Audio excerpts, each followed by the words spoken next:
राम नाम का आदमी अपने परिवार के साथ रहता था। उसकी दूसरी पत्नी रजनी और पहली पत्नी की बेटी राधा और रजनी की बेटी दिशा घर में रहा करती थी। राम कड़ी मेहनत किया करता था। पत्नी रजनी उसकी बेटी दिशा का अच्छा लालन पोषण किया करती थी, लेकिन राधा का हमेशा तिरस्कार करती थी क्योंकि वो सौतेली लड़की थी। ये बात राम की नजर में आती, मगर वो कुछ बोलता तो दोनों के बीच हमेशा झगड़ा हो जाता। और ये बात राधा को बिल्कुल पसंद नहीं थी। वो अपने पिता को हमेशा समझाती और उन्हें चुप रहने कहती। आप मेरे साथ हो ना, फिर माँ से क्यों झगड़ा करते हो? अरे वो तुमसे सौतेला व्यवहार करती है, उसे अकल नहीं है कि तुम कितनी अच्छी हो।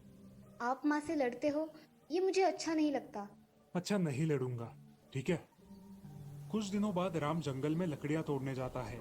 बारिश का मौसम होता है। जंगल जाने के बाद जोर की बारिश होने लगती है। बिजलियां कड़कने लगती है और दुर्भाग्य से एक कड़कती बिजली राम के ऊपर गिरकर राम की मौत हो जाती है। अब उसके परिवार को चलाने के लिए कोई नहीं रहता और सारी जिम्मेदारी राधा के सिर पर आ जाती है। राधा अब घर के सारे काम करने लगी और बाहर कुछ काम मिले तो वो भी करने लगी। इस सब के बावजूद रजनी उससे सौतेला व्यवहार ही करती थी। लेकिन बेचारी राधा चुपचाप घर के सारे काम किया करती थी। काम करते समय अगर उससे कुछ गलती हो गई तो उसकी माँ उसे सजा देती थी। ऐसे ही एक दिन राधा आंगन में काम कर रही थी। उसकी माँ ने उसे आवाज दिया। अरे ओ राधा, कहाँ मर गई? ये काम कौन करेगा?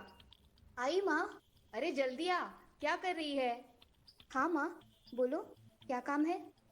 ये यहाँ पड़े कपड़े ऐसे ही पड़े रहने देने वाली है क्या? तुझे कपड़े नहीं धोने हैं क्या? जी माँ, वो रह गया, अभी करती हूँ। राधा अब कपड़े धोने बैठती है और कपड़े धोते धोते बहुत रोने लगती है। कपड़े धोने के बाद वो घर में चली जाती है। घर में जाते ही रजनी उसे बहुत भला बुरा कहती है। इतनी देर काम कर रही हो, जैसे तुम्हारी माँ तुम्हें बहुत काम देती है। अब जल्दी जल्दी खाना बनाओ, मुझे बहुत जोरों की भूख लगी है। हाँ माँ, बहुत भूख लगी है, जल्दी खाना बनाओ। अब दिशा और रजनी एक जगह बैठकर गप्पे मारने लगते हैं और कुछ काम नहीं करते। ये सब देखकर राधा को बहुत बुरा लगता है, लेकिन वो अपना काम चुपचाप करने लगती है। ऐसे ही एक दिन राधा आंगन में कुछ लकड़ियां काट रही थी और तभी उसके हाथ में चोट लग गई। वो जोर जोर से रोने लगी। उसकी आवाज सुनकर उसकी माँ और उसकी बहन वहां आई। क्या हुआ? क्यों चिल्ला रही हो? उसके हाथ में खून देख दिशा बोलती है। दीदी को कुछ लगा है? अरे कुछ नहीं हुआ है, काम करने में उतनी ही छूट मिल जाती है, इसीलिए ये नाटक कर रही है। और ऐसा कहकर रजनी वहां से चली जाती है, लेकिन दिशा उसे हल्दी लगाती है। धन्यवाद दिशा।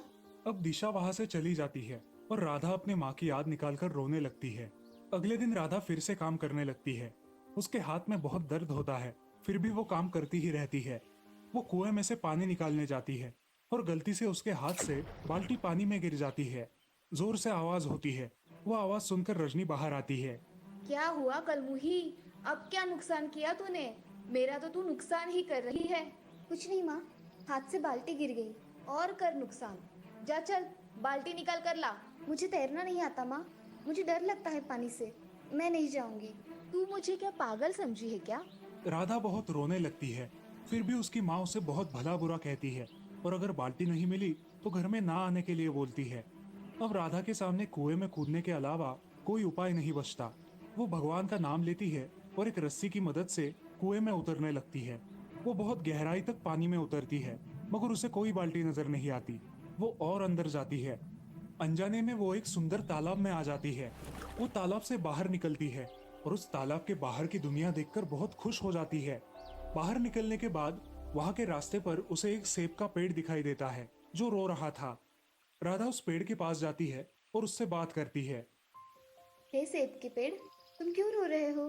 क्या हुआ है तुम्हें? बेटी, मेरा ये पेड़ सेब के वजन से झुक गया है और मेरी टहनियां भी झुक गई है। इससे मुझे बहुत दर्द हो रहा है। क्या तुम मुझ पर लगे इन सेब को निकालोगी? क्यों नहीं पेड़, मैं अभी निकाल देती हूँ। ऐसा कहकर राधा उस पेड़ से सारे सेब निकाल लेती है। अब वो पेड़ बहुत हल्का महसूस करता है और राधा से कहता है। धन्यवाद बेटी, तुमने मेरी बहुत बड़ी मदद की है। अब मुझे हल्का हल्का महसूस हो रहा है।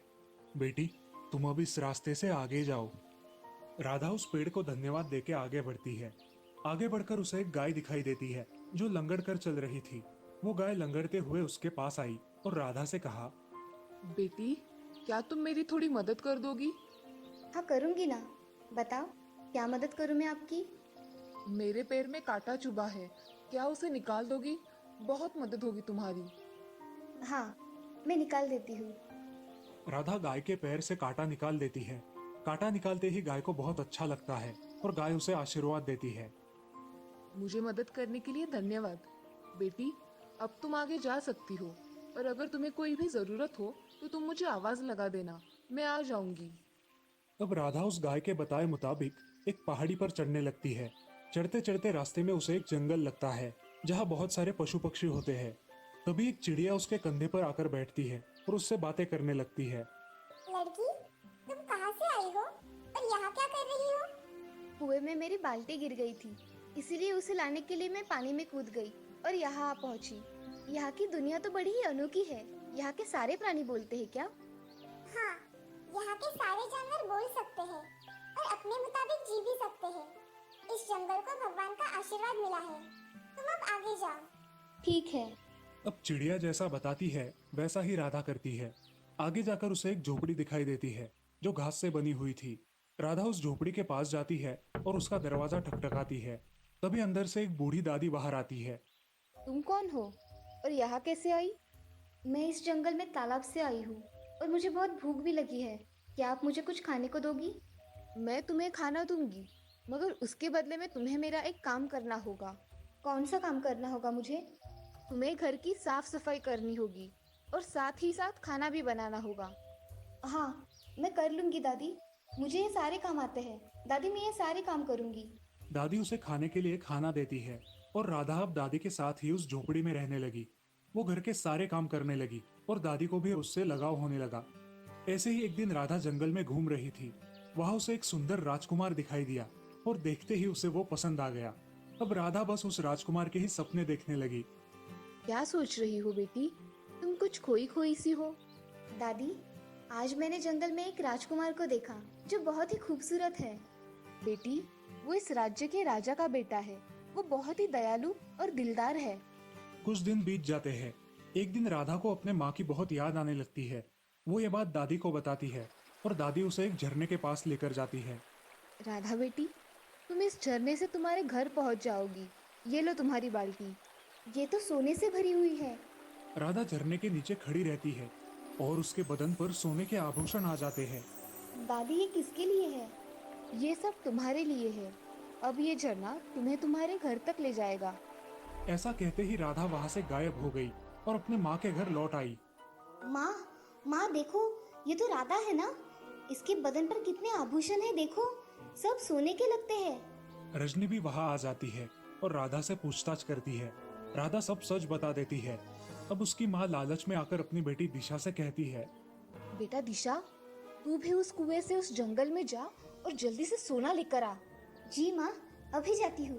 अब दिशा उस कुएं में कूद जाती है और तालाब से बाहर निकलती है। वो राधा ने बताए हुए रास्ते पर चलने लगती है। उसे भी रास्ते में वो सेब का पेड़ दिखाई देता है। बेटी, मेरे पेड़ के सेब निकाल दोगी? मुझे सोना चाहिए।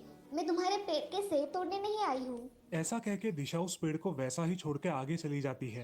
अब आगे उसे रास्ते पर वो लंगड़ी गाय मिलती है।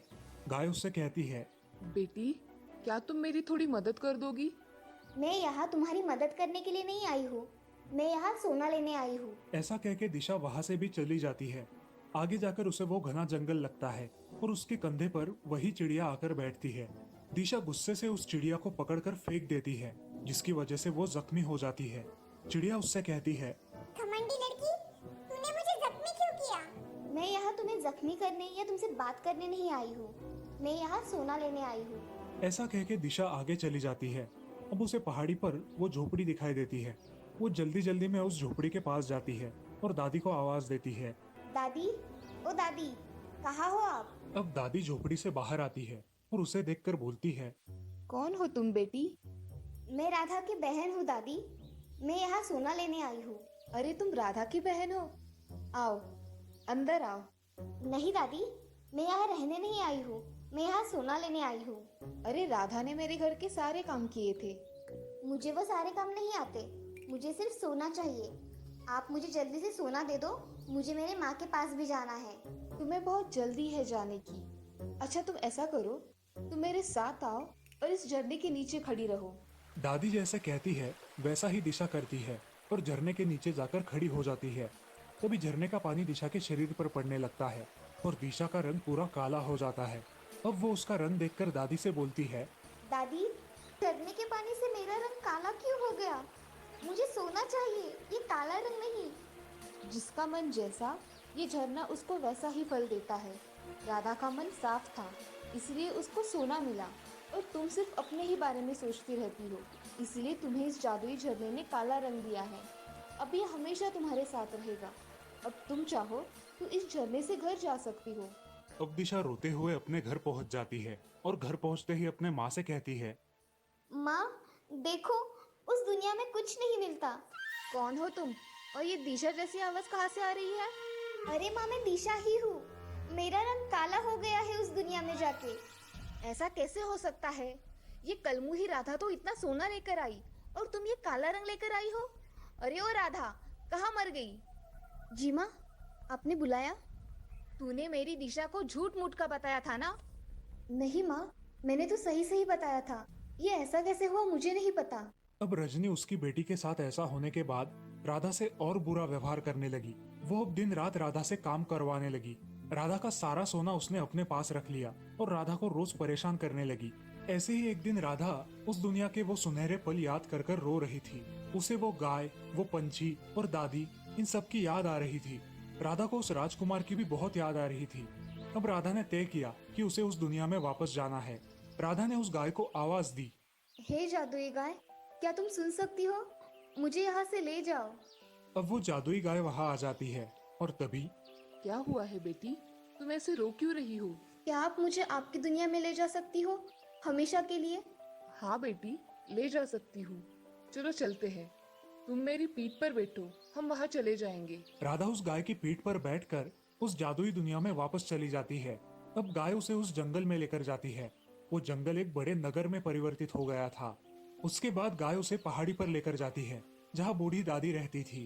अब उस दादी की झोपड़ी की जगह एक बड़ा राजमहल था और वो दादी वहाँ की महारानी थी। दादी, ये सब ऐसा कैसे हो गया?